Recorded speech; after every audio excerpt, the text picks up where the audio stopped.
الحمد لله رب العالمين والصلاة والسلام على أشرف الأنبياء والمرسلين وعلى آله وأصحابه أجمعين। প্রিয় মুসলিম ভাই ও বোনেরা, আজ আমরা এক নবাবের বকের গোশত খাওয়ার ঘটনা শোনাব। প্রিয় বন্ধুরা, এই গল্প থেকে আমাদের জীবনের অনেক শিক্ষণীয় আছে, তাই ভিডিওটি শেষ পর্যন্ত দেখব ইনশাআল্লাহ। এক নবাবের বকের গোশত খেতে ইচ্ছে করছে। সে তার বাবুর্চিকে অর্ডার করলো গোশত রান্না করার জন্য। রান্না ভীষণ স্বাদ হয়েছে।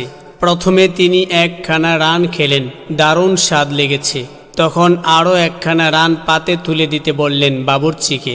কিন্তু রান্না করার সময় মাংসের চমৎকার গ্রানে বাবুর্চি লোভ সামলাতে না পেরে একখানা রান খেয়ে ফেলেছেন। তাই ভয়ে আতঙ্কে কাঁপতে কাঁপতে বাবুর্চি বললেন, হুজুর, ওটা তো বক পাখি ছিল। বক পাখির একখানা পা থাকে, তাই একখানা পাই রান্না করেছি।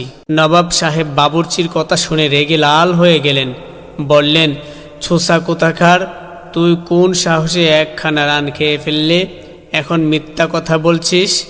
বাবুর্চি বলল, না হুজুর, আমি এক তিলও মিথ্যে বলিনি। বক বড় হলে তার একখানা পায়ে থাকে। আমার সঙ্গে বিলের ধারে চলুন, দেখবেন বক সব এক পায়ে দাঁড়িয়ে আছে। নবাব একটু মুচকি হেসে খাওয়া শেষ করলেন। তারপর পাইক বরকান্দাজা সহ বাবুর্চিকে নিয়ে বিলের দিকে চললেন। বিলের ধারে যেতেই বাবুর্চি চিৎকার দিয়ে বলল, হুজুর, ওই দেখুন, ডান দিকে জুপের ছায়ায় একটা এক পায়ে বক। নবাব হাসলেন, তবে কোনো শব্দ করলেন না। তারপর জোরে 2-3 বার হাততালি দিলেন।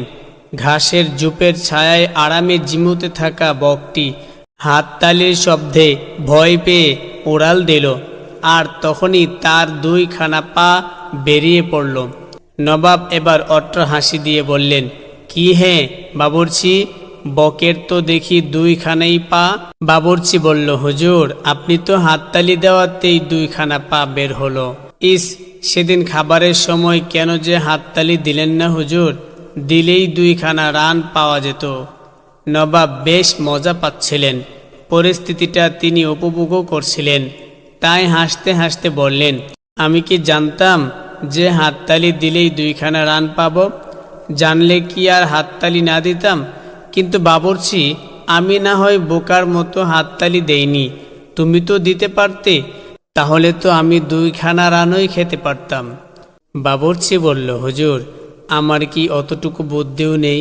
হাততালি দিলে পাতের বকটাও উড়ে যেত না? তবুও তো হুজুরকে একখানা রান খাওয়াতে পেরেছি। উড়ে গেলে তো তাও খাওয়াতে পারতাম না। আমার জন্য সে যে বড় কষ্টের ব্যাপার হতো। আর আপনাকে মাংস ছাড়া খানা আমি কোন মুখে খাওয়াতাম?